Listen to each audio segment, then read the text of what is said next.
bonus. All right, well, everybody ready? Thank you. Thanks for coming. Appreciate you always covering our team. Really excited to unveil this 23 recruiting class this afternoon. I want to thank all of our coaches, support staff, recruiting staff for tirelessly working on this class. It's been a lot that's gone into this class. Cy Cleve, our general manager, has done a great job. He and his recruiting staff just relentlessly working on this class. Also want to thank the academic staff and the faculty that helped us with the recruiting visits. But it was a total team effort. Everyone in our organization did a fantastic job helping to secure these Spartan dogs. This class is a national class. It's a nationwide class featuring players from 9 different states. A total of 12 states with the transfers. We also, it's important always to recruit the state. We have 3 of the top 10 players in the state in this class. It's a top 25 class, obviously. Tied the program record with 9 4-star players, #1 player in the state of Oregon, #1 player in the state of Oklahoma. Overall today, 14 high school players, 7 offense, 7 defense, and 9 transfers, and there's probably more expected. The class has the size and speed that we're looking for. We have 9 players, 6'4" and taller in this class, and 7 mid-year high school guys at this time. So I'll go position by position, and then we'll open up for questions. Let's start on special teams. The kicker, Jonathan Kim, transferred from North Carolina. One of the strongest legs in college football. He's a kickoff machine. He led the BCS in touchbacks, the FBS in touchbacks in 2020. Also will be critical in our field goals and extra points. Will make an impact for us immediately on and off the field, along with Eckley, Hank Pepper, and Rusty. We expect to be much improved in that area. Quarterback, Sam Lovett,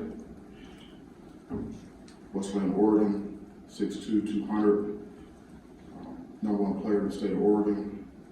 He's named the state's player of the year, won the state championship as a senior. This guy's a football junkie, gym rat, comes from a football family. His dad played at BYU. His brother plays for the Green Bay Packers right now. He's got a big arm, very confident, live arm, can make all the throws. It was great to have him here on a visit earlier this month. Along with Peyton, Noah Kim, and Kate Housen, we feel good about the quarterback room. Running back, Jalen Barber, Simi Valley, Charlotte High School, 5'9", 180. He's one of the fastest players in the country. He runs a 10-300 meters as a junior. He'll be faster this year. Outstanding track athlete. He's a football player that runs track, which is important. Big personality, gives our running back room a different dimension. He's a home run hitter. He'll probably be the fastest player on the field in pretty much every game we play this season. Rushed for 1,300 yards and 13 touchdowns this year. Nathan Carter, a transfer from UConn, Rochester, New York, 5'10", 200 pounds, leading rusher for UConn his freshman year, 2021. This kid loves football. He's a 4'4", 240. Mid-year enrollee, and he plays with the type of toughness and relentless determination that we're looking for, along with Berger, Jordan Simmons, and Davion Prim. We feel like we've improved our running back room. Wide receiver A.Z. Johnson, Richmond, Virginia, Thomas Jefferson High School, 6 feet, 175. He is a speed guy, he's a 4'4", 40 guy. Plays with a chip on his shoulder. He's an absolute alpha. Saw him play basketball the other day. Outstanding athlete. Tremendous on both sides of the ball. second first team All-State on both offense and defense, that's unusual. He's a playmaker, scored touchdowns in 5 different ways, including rushing, receiving, interception return, kick return, punt returner. It's a great personality. He's got a bright future. Really excited about him. Jalen Smith, wide receiver from Klein Kane, Houston area. He's 6 feet, already 195 pounds. He's a do-it-all football player, very versatile. One of the most underrated players in the country, we believe. 10-900 meter, great athlete, bright future, great family. Mom and stepdad retired NYPD, along with Keon, Trey, Montoya, Fitz, Gates Glover, and Tyrell Henry. We feel like we have a strong receiving core. Tight end position, Brendan Parachek from Dexter, 6'5", 235, 4-star recruit, versatile tight end. Really good in open field, good yards after contact, extremely talented. Was named to the Dream Team in 3 different positions, tight end, defensive line, and punter. Great baseball player as well. Comes from a very athletic family. He's a mid-year enrollee. He's one of those guys that he flips the script when he gets on the field. He's just an elite competitor. Mola Belay from Brockton, Mass. Transferred from Norfolk. He's right now he's about 6'7", 240. Very good athlete, fluid, great ball skills. Can make plays all over the field. He's a mismatch type of guy. Plays with a lot of confidence. He's got big potential. He has an 11-inch hand. He's a mid-year enrollee. Really excited about him. Taniel Hopper from Roswell, Georgia. Roswell High School, Boise. Transfer, 6'3", 240. Obviously in our offense, we always have a tight end on the field. We need guys that can block at the point of attack. In our run game, he's one of those guys that can do that. Really stout. He's also a receiving threat. He's a versatile player. He's going to do a great job for us on special teams. Brings the type of toughness that we need in the trenches at the point of attack. He's also a mid-year along with Malik, Carr, Jack Nickel, and Lasunas and Hamp Bay. We feel like we've improved that tight end room quite a bit. Going with the O-line, Keyshawn Blackstock, Covington, Georgia. Known him for a few years. New in high school, coming out of Coffeyville Community College, 6'5", 315. Top JUCO offensive lineman in the country. Nasty run blocker.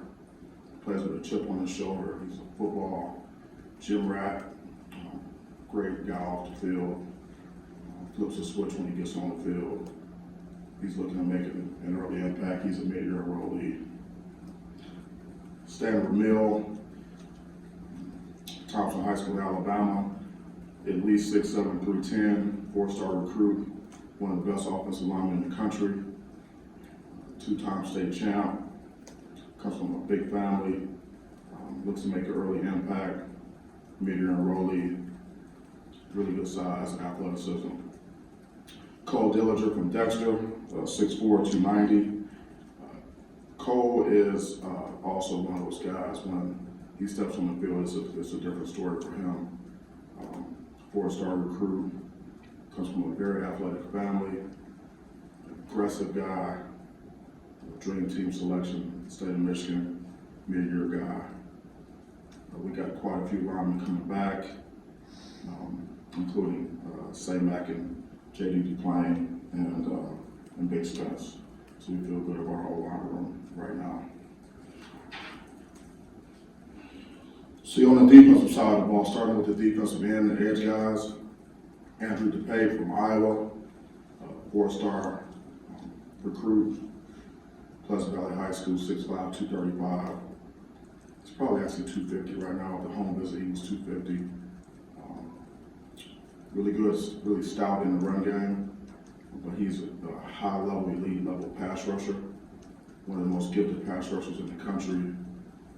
Has the size-speed combination that you're looking for. possible early impact guy, mid-year enrollee. Jalen Thompson from Detroit Cast Tech, 6'3", 245. Really good size and speed, 4-star, dream team selection. Powerful pass rusher. Plays with a chip on his shoulder. He's really active in his community. He's a 4.47 short shuttle guy who shows his quickness and change direction and explosiveness. He looks to make an early impact on the edge for us, run and pass. Joe from Norman, Oklahoma, Community Christian School. Bob was 6'4", 230 last time we saw him. He's a 4-star recruit, #1 rated prospect in this recruiting class. High school ranks #1 player in the state of Oklahoma. His potential is through the roof. He's got the quickest first step, I believe, in the country, getting off the ball, combination of size and speed. He's from Senegal, very special guy, got a special story. Looking forward to you getting to know Bob. Tamisha Adelaide, I'm sorry. We were going back and forth in the office. So I hated myself. So you're gonna have me stand up there, man, like this. I mean, let's get this right. Texas A&M transfer, 5-star recruit from Tompkins High School, physical player, outstanding pass rusher. He's one of those guys that comes in ready to play. One of the highest rated players in the portal, probably the highest rated defensive lineman in the portal. So at the defensive end position, we really help ourselves.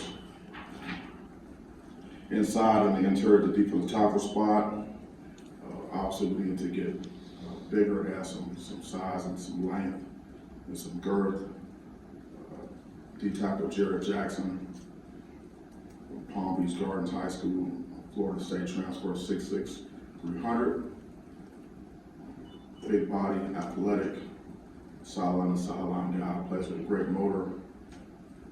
He's a veteran player that's going to add a lot to our group, ready for him to come in and compete. D-tackle Dre Butler, known Dre for a long time, Covington, Georgia, Newton High School, transfer from Liberty, played last night, 6'5", 300. Was an excellent basketball player in high school, has grown into a very athletic defensive tackle. Experienced player, also had time at Auburn in the SEC.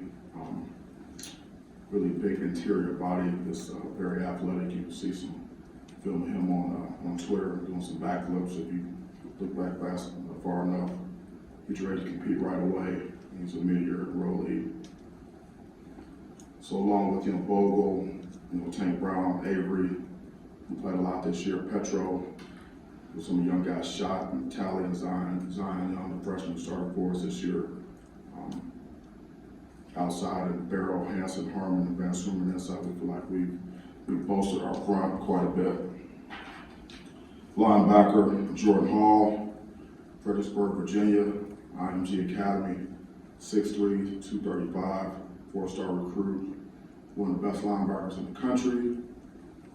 He's a true leader on the field. He's a get you lined up guy, directs traffic, and takes charge. He's a field general, he's like a coach on the field.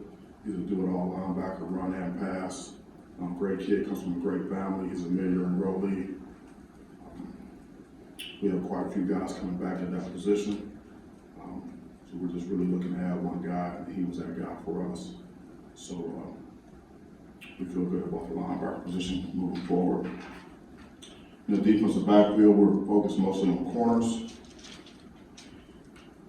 Chance Rucker from Denton, Texas, Ryan High School. All these guys are 6 foot at least guys. He's 6'1", 180. Really good size and length, athleticism, good ball skills. He's a physical corner. He's good in press coverage. He's got really good balance and body control and patience at the line. He's got a bright future. He's got a great personality. Looking forward to you getting to meet him. He's a mid-year enrollee. Eddie Pleasant from Tampa, Florida, Carrollwood Day High School. 6 feet, 175. He's a physical corner. Plays downhill. He looks for contact. Plays with a chip on his shoulder. Comes from a great program and a great family. He's got catch-up speed. Hyper competitive.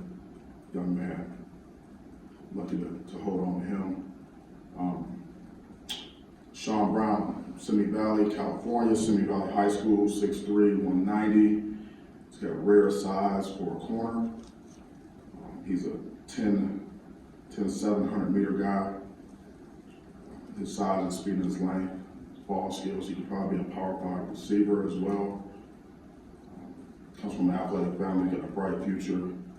He's got great versatility. I can't say enough about him. I'm really excited to get a chance to work with him hands-on. Samar Melvin, St. Thomas Aquinas High School, Fort Lauderdale, Wisconsin transfer, 6 feet, 170 pounds. He was a 4-star coming out, transferred from Wisconsin, he's a long corner, plays with really good energy and passion. He's a 600-meter guy coming out, and he's ready to compete right away. Along with the guys that we have, I feel like those guys can come in and make some immediate impacts for us, and we'll have to see. And then we've got some in-state guys that are coming home that we're not really able to call them out by name today. But the running back position, we've got 6'2", 230-pound guy coming in that we know can help us in every phase of the game, especially in short yardage. We also have a 6'5", 240-pound tight end that we're adding to that room. We have a 6'1", 215-pound linebacker that we're adding to the linebacker room, and we have a 6 foot, 200-pound safety. That's a big hitter that we're looking to add to the room as well. So that's our class. It's a pretty complete class, well-rounded. Looked at the needs that we had at every position, including special teams, and we were aggressively intent on signing the players that we need to help us win. So with that, I'll open up for questions. And I'll let Brent. I was wondering, is there one strength you think you see in this class overall, whether, both sides of the ball combined or anything like that? Yeah, we were looking for guys that were tough, disciplined, and unselfish. And every single one of these guys have those core values. This class, from top to bottom, is very, very strong. They have a really good mix of experienced guys and high school guys that all have the potential to be NFL guys. You called it kind of a complete class. With that, I'll ask, is the class sort of complete in your mind in terms of how much, where you are in terms of numbers and what you want to add? And also with transfers, in terms of the numbers of years they have left when you bring in a guy, how does that change the equation in the number of freshmen versus transfers you want to bring into the class? Yeah, it does matter when we take that into account. Some of the guys that we're bringing in have one season, but most of them have more than that. And so we factor that into the guys that we already have, and just kind of getting it out to next year, the year after, who's going to leave, and you're also going to make sure that you have a really good mix of experience and young guys that you can develop. So we factor that in. And then what was the first part of the question? How much, are there more that you think you'll add to this class beyond the guys you just mentioned you couldn't say by name, or do you think this is pretty much a finished project? Yeah, we may add a couple more guys. We'll see what happens in February, and we'll see what happens after spring ball. I'm wondering about the juggling act that you have when you had, I think there were 8 guys who decommitted. Once that happens, how do you guys reset at that point to go after guys? And what's the determination factor of going after other high school prospects versus going after transfers in that moment? Yeah, we're just trying to improve our team, and so when players commit, we don't stop recruiting them or other players at their position, because guys do flip and get a lot of commitments early, like in the summer around June, July, and then, but it's a process, and so there's guys flipping today, and so that's always going to be the case. So we're not taken by surprise when guys flip or decommit. We always continue to recruit at that position so we don't get caught flat-footed. So in terms of, deciding whether to take a guy from the portal or from the high school ranks, it depends on who's available, who fits the profile we're looking for at that position, where our needs are, like immediate needs and intermediate, long-term needs. And then we just we go after those players. So it's roster management is a little bit more it's a little bit more complicated now than it used to be. But we pay close attention to it, and again, Saeed and his staff do a really good job of making sure that we're targeting the guys that we know we're going to need for the next season and beyond that. Mel, how challenging was it to go from a position of strength coming off the 11-2 season in the summer, and then, given the struggles that you had at times during the season this year, and trying to kind of maintain that momentum throughout the fall? Yeah, well, I mean, it was it's very interesting because when we talk to the recruits and their parents and their coaches, we've been recruiting some of these guys for over a year, so they know us and they know our program, so they can see the change of events, and they understand why we ended up where we were from a record standpoint. So they see us as a program on the rise, and they also see opportunity to come in and have an impact right away. Excuse me. You referenced a few current guys to play in the same act. I think you said Bobo. Those guys are coming back for sure next year. And do you know many other guys? I know Elijah was still deciding. Have you heard from any of these other guys who were up in the air? Yeah, some of these guys are still deciding, and we've got a couple of guys that I think after they see what we did there, they're going to really want to come back and be a part of it.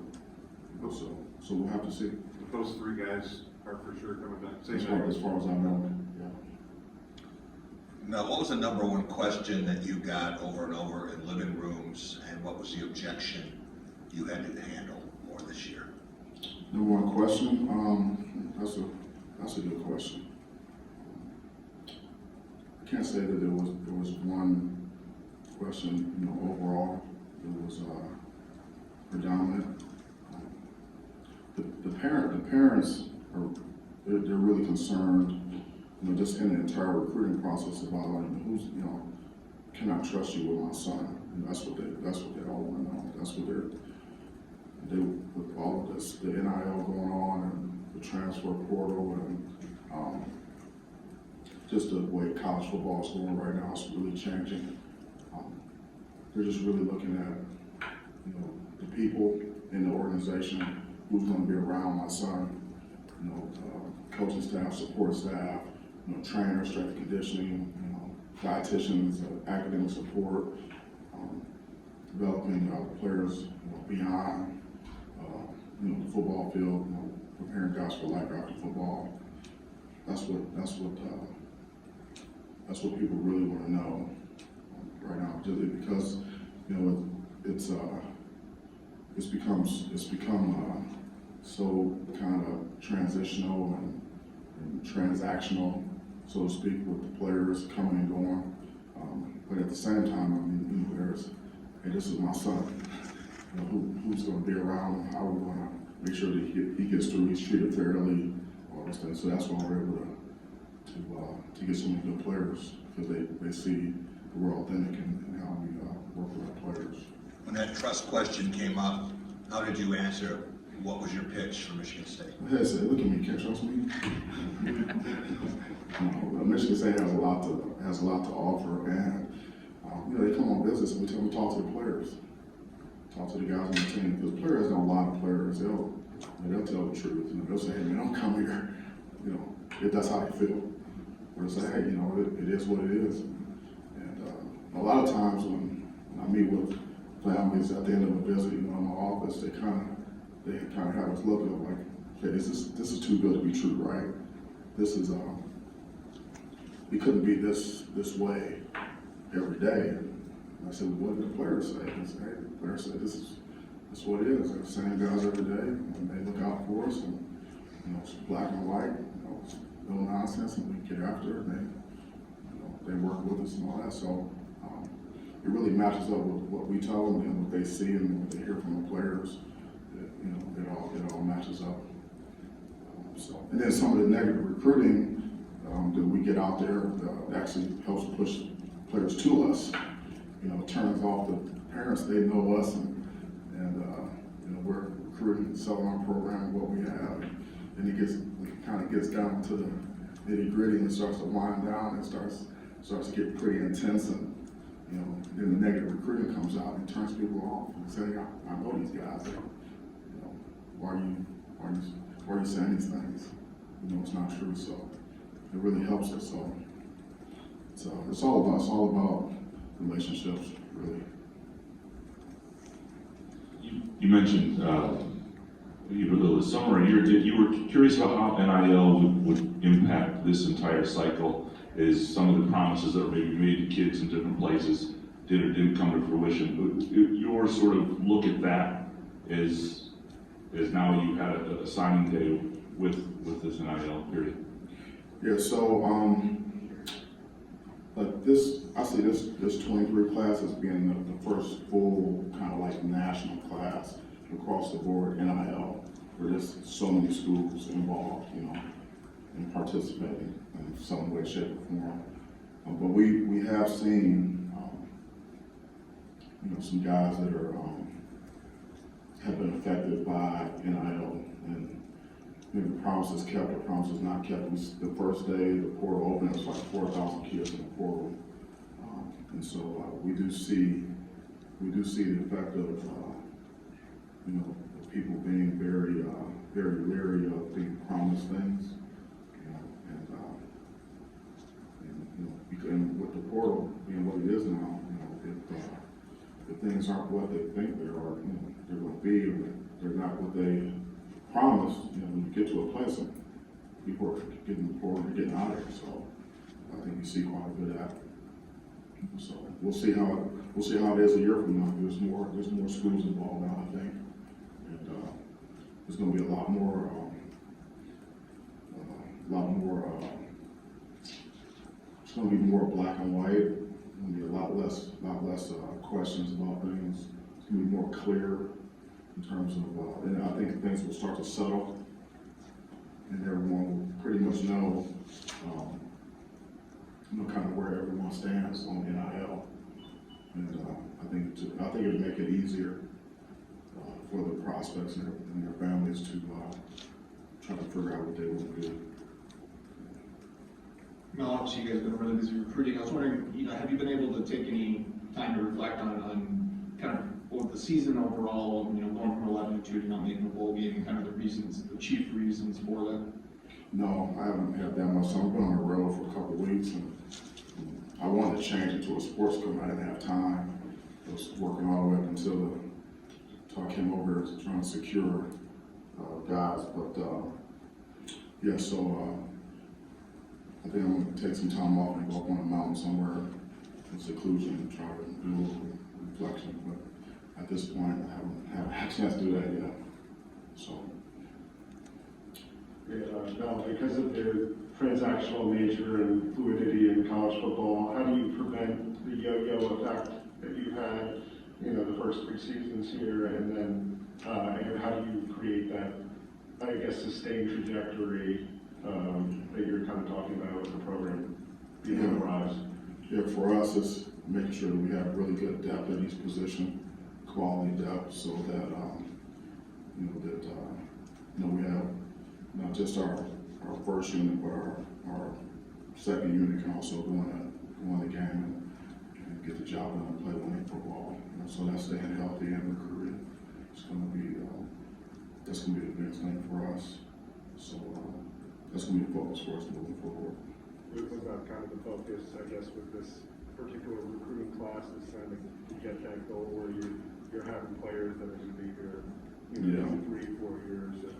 Yeah, this recruiting class is very strong, as you can see, and we're adding these guys to the guys that we already have. Some of these guys are going to make an immediate impact in one way, shape, or form, and just continue to build a roster so that we can close the gap with some of the other teams in the country. and close the gap between, the starters and the next guys, which was a big issue for us this past season. Now, BT came in, your first year, first cycle with him on staff, came in with a reputation. How'd you see him parlay that reputation into some recruiting success when you look at as you mentioned, I think your top guy, and DePape's right up there as well.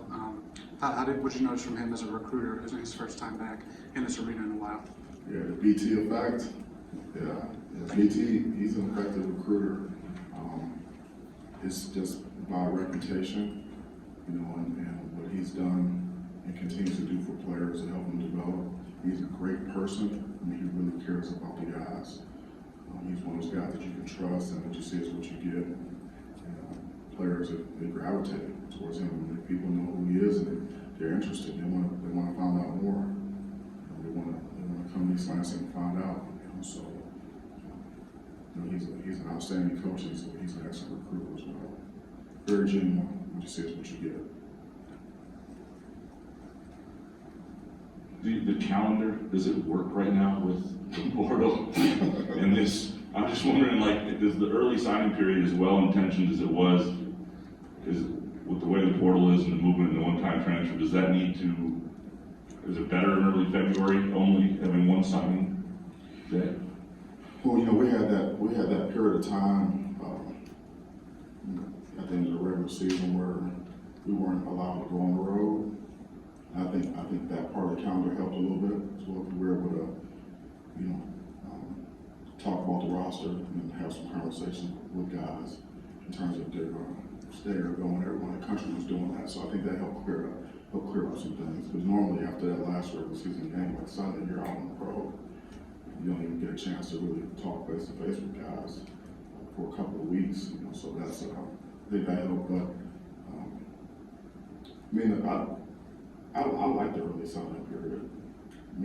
Just imagine like what we're doing and just keep doing this all the way until the first Wednesday in February.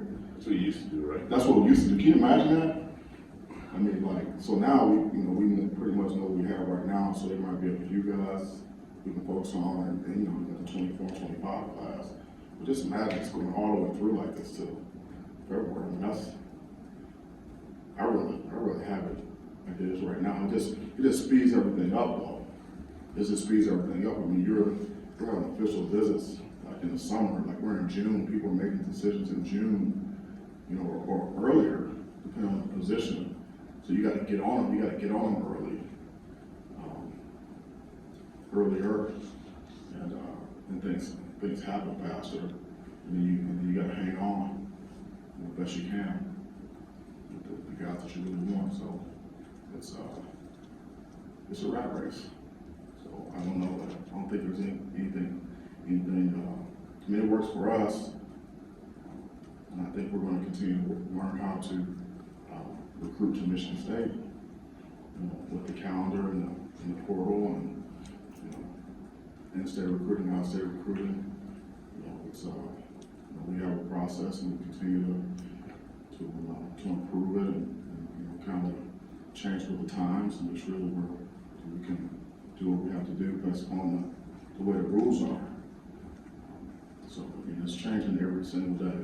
It's a lot different. It was a lot different this contact period than it was a year ago. A lot different conversations out there. It's very interesting. What was different? What were the different conversations that were so different than a year ago? It's just, there's so much movement in the portal, and then NIL comes up quite a bit. So You talked about the 4,000 plus going in the portal right away. that was just on that first day. First day. There's no portal for coaches, but a lot of them are on the move to head coaches and assistants. Will you have the same staff back next year? And do you see teams trying to raid other coaching staffs too and pick off the guys they think are the best? You have to deal with that. Yeah, I haven't planned to make any changes. So, there's always opportunities for guys. I'm never going to try to hold anyone back if they have an opportunity where they think they can better themselves, but I don't plan on making any changes this time. Kind of along what you were just talking about with the the difference in conversations that are going on. From a coaching standpoint, when you guys have, I mean, really, it's been about 5 years of constant change and flux in how you operate, where the rules are, everything else. How do you guys deal with that when it's constantly different year to year right now? I think the biggest thing is to not really spend too much time complaining about it or talking about how it should be or the way it used to be, and just kind of get with the program and figure it out quickly, like as fast as you can, and get going. Because I mean, as coaches, we have discussions with, like, we have meetings, and we'll have, Big Ten meetings. We'll meet at the convention, and we'll have a head coach in there. But I mean, no, at the end of the day, I mean, I'm not sure if I can do much about it, like how the calendar is set up and the transfer portal rules on. I mean, I'm just waiting to see, okay, what are the rules? What is it now and then? Okay, now what do we need to do? And let's get at it. I think that's the biggest thing. Just, it's going to change. It's going to change all the time. You can't fight it. You have to get with it, embrace it. It's just,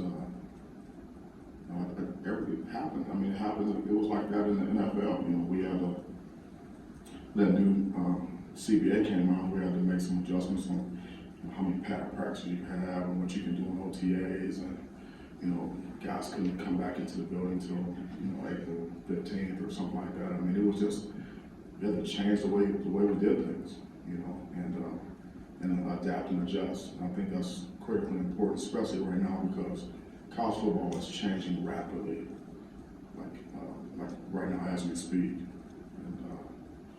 And that it's a topic of discussion, with all of the coaches, all throughout the season. You meet, talk to guys pregame, before midfield before the game, and everybody's talking about recruiting and the portal and NIL and how things are different than they used to be, and I just think being clear, having a process, having a plan, and then being ready to adjust the plan based upon a set of circumstances, and communicating that to everyone. Hey, this is what we need to do. This is the direction we're going. This is how we're going to handle these situations. I think that's the most important.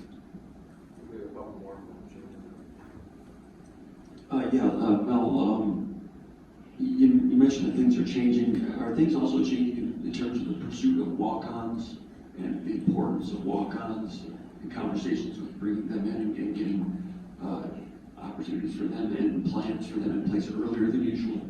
Yeah, walk-ons are important. And I think you're going to see, as we move forward, they're going to become even more important. I think that's a great observation. Also, you mentioned there's a lot of changes and a lot of different discussions, new discussions. Are official visits as important as they used to be? And do the discussions change during those official visits? Officials are important. They really, especially for us. I mean, people need to come here and they need to come see it. They need to feel it. Like when people come here, you hear them say, "Hey, it just felt right." It was just kind of, I really felt comfortable with the staff and the players and the people. That's our edge. That's our advantage. One of our advantages is that people get a chance to come here for a couple of days and just spend time with us. Real one-on-one time, just talking football, talking academics, talking life beyond football. Spend time with the coaches, personally coming over to my house, like just kind of hanging out, meeting the players. It's big. That's big when you guys get a chance to meet the players that are on the team, and kind of get them away from us and find out kind of what's going on. And so official visits are huge for us. Were you able to sell the new facility? Did that come up a conversation? Do players still care about the facilities? Yeah, they care about facilities. Yeah, big time, because it shows a commitment to excellence, and they're comparing us to what they see at these other places. So, so we have big crane out there, there's all this construction going on, so we can't really take them through the facility, but we can show them what it's gonna look like. And when they see it, they say, wow, this is it's impressive, this is great, like, so when's it gonna be here? And when we say like August, then that's when they kind of, the light bulb kind of turns on, because I think we've all been around programs, I've been a part of programs where you're recruiting off of renderings for like 8 years. You know what I mean? You got these little easels and these boards, how we're gonna do this, we're gonna do that. These recruits, they see that, you know, everywhere, and they want to, okay, this is great, like when are we gonna, when's it gonna be ready? Say, hey, start fall camp, like this season. Here we go. So that, it does helps quite a bit. It's gonna be interesting to see how it is like in this next cycle when guys can actually go in there and see it, because you know, we're just kind of going off of 3D deals, like you got a little Xbox joystick on the computer, you kind of show them up on the screen, like, hey, take them through, and not quite the same as just walking through it, you know, and touching it, but it's close. You mentioned that NIL comes up a lot. I'm wondering what those questions are and how, knowing what's out there in the landscape, what you're able to say in your response to NIL opportunities here. I'm not allowed to say a lot, and I'm not sure if we have enough time here to talk about all of that. You know, I think the players and the student athletes and the parents and the coaches and whoever else is involved, they just want to know, do you support NIL, and do you believe in, you know, helping players build their brand and things like that? And yeah, absolutely do.